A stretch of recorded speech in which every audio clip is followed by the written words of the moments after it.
warahmatullahi wabarakatuh. Selamat pagi, salam sejahtera buat kita semua.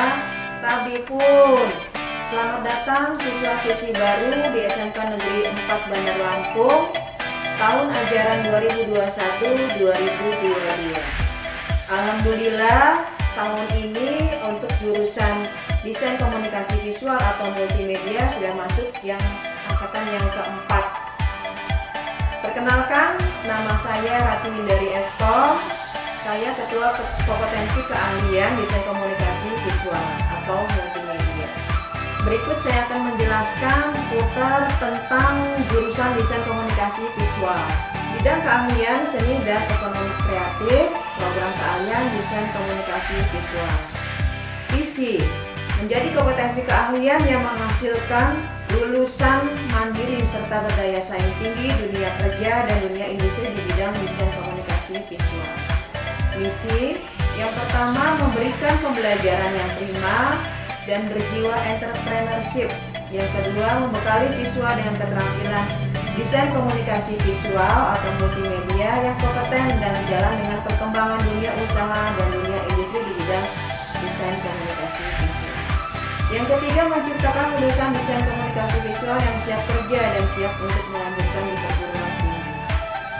Tujuan yang pertama, menghasilkan tenaga kerja tingkat menengah yang bertakwa kepada Tuhan Yang Maha Esa. Yang kedua, menghasilkan tenaga kerja yang berkualitas dan unggul di bidang desain komunikasi visual sesuai dengan tuntutan dunia usaha dan dunia industri. Yang ketiga, menghasilkan tamatan yang memiliki kemampuan dasar yang kuat untuk dapat dikembangkan pada jenjang pendidikan yang lebih tinggi. Yang keempat, menghasilkan tamatan yang memiliki kemampuan berwirausaha dan bersaing di era pasar global.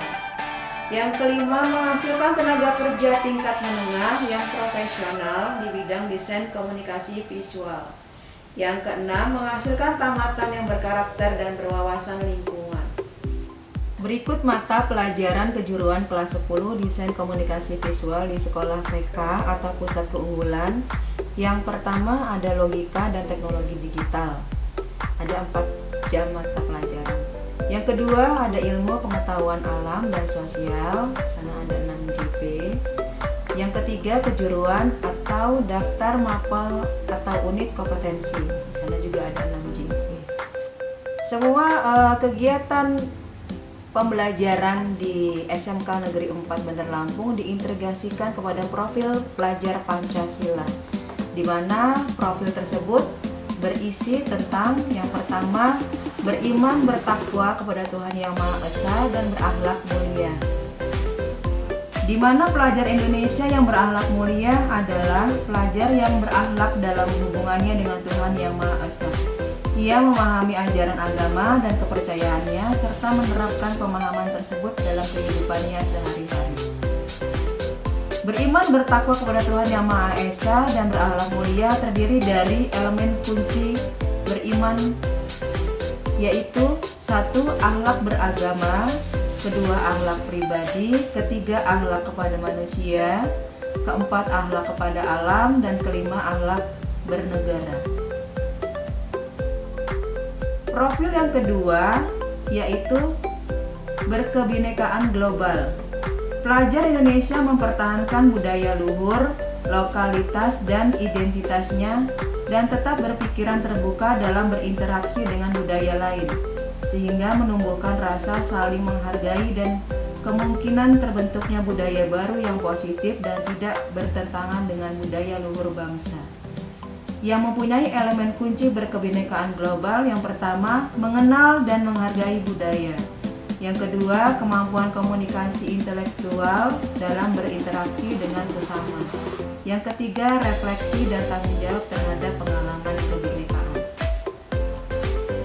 Profil pemuda Pancasila yang ketiga yaitu gotong royong. Pelajar Indonesia memiliki kemampuan gotong royong, yaitu kemampuan untuk melakukan kegiatan secara bersama-sama dengan sukarela agar kegiatan yang dikerjakan dapat berjalan lancar, mudah, dan ringan. Elemen kunci gotong royong terdiri dari yang pertama kolaborasi, yang kedua kepedulian, dan yang ketiga berbagi. Kemudian profil pemuda Pancasila yang keempat yaitu mandiri. Pelajar Indonesia merupakan pelajar mandiri, yaitu pelajar yang bertanggung jawab atas proses dan hasil belajarnya. Elemen kunci mandiri terdiri dari yang pertama, kesadaran akan diri dan situasi yang dihadapi. Yang kedua, regulasi diri. Profil pemuda Pancasila yang kelima yaitu bernalar kritis. Pelajar yang bernalar kritis mampu secara objektif memproses informasi baik kualitatif maupun kuantitatif, membangun keterkaitan antara berbagai informasi, menganalisis informasi, mengevaluasi, dan menyimpulkannya. Elemen kunci bernalar kritis terdiri dari yang pertama, memperoleh dan memproses informasi dan gagasan. Yang kedua, menganalisis dan mengevaluasi penalaran. Yang ketiga, merefleksi pemikiran dan proses berpikir. Dan keempat, mengambil keputusan.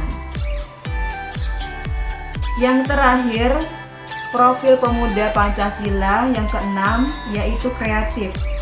Pelajar yang kreatif mampu memodifikasi dan menghasilkan sesuatu yang orisinil, bermakna, bermanfaat, dan berdampak. Elemen kunci kreatif terdiri dari satu, menghasilkan gagasan yang orisinil. Yang kedua, menghasilkan karya dan tindakan yang orisinil. Berikut 10 profesi desain komunikasi visual atau multimedia. Yang pertama, graphic designer. Pekerjaan di bidang ini banyak berkutat di bidang industri kreatif. Oleh sebab itu, ada kalanya desainer grafis membuat logo, katalog, baliho, dan publikasi iklan. Yang kedua, art director. Posisi kerja yang kedua bagi lulusan mahasiswa di DKV adalah art director. Jika sudah mahir di art director, maka kalian akan banyak diperebutkan oleh banyak perusahaan. Yang ketiga, web designer. Lulusan DKV juga bisa menjadi seorang web designer. Akan tetapi, seorang web designer tidak cukup menguasai keterampilan desain komunikasi visual saja, namun juga harus menguasai keterampilan coding. Yang keempat, video editor. Bila kalian merupakan lulusan DKV, dapat dipastikan bisa menjadi video editor yang mahir akan membuat banyak konten video. Di jurusan DKV, kalian akan bisa menguasai editing gambar dinamis lewat pembelajaran tools editing seperti Premiere Pro dan Final Cut Pro. Yang kelima, ilustrator. Di jurusan DKV, kalian akan menimba ilmu elemen dasar desain visual seperti menggambar sketsa. Ketika sudah mahir dalam sketsa, maka kalian akan menjadi seorang ilustrator. Yang keenam, visual designer. Istilah yang sering digunakan bagi mereka yang terlibat dengan desain digital. Akan tetapi, ada perbedaan utama dari yang ada di posisi lain yang serupa. Yang ketujuh, creative director. Tugas kreatif direktur ini seperti seorang pengarah yang mengarahkan karyawannya agar dapat memenuhi target serta kriteria yang diberikan oleh konsumennya. Yang kedelapan, freelancer designer. Pekerjaan ini sangat cocok untuk kamu yang memang tidak menyukai pekerjaan yang terikat oleh waktu. Selain kamu dapat menyesuaikan jadwal kerja sesuai dengan minat kalian. Yang kesembilan, fotografer. Bagi kamu lulusan DKV atau desain komunikasi visual yang memiliki bakat tambahan di bidang fotografi, maka jadi seorang fotografer adalah pilihan yang bisa dicoba. Yang ke-10, animator. Menjadi seorang animator adalah salah satu pilihan yang tepat. Banyaknya kartun yang menjamur juga semakin membuat kesempatan bagi para animator muda untuk berkarya.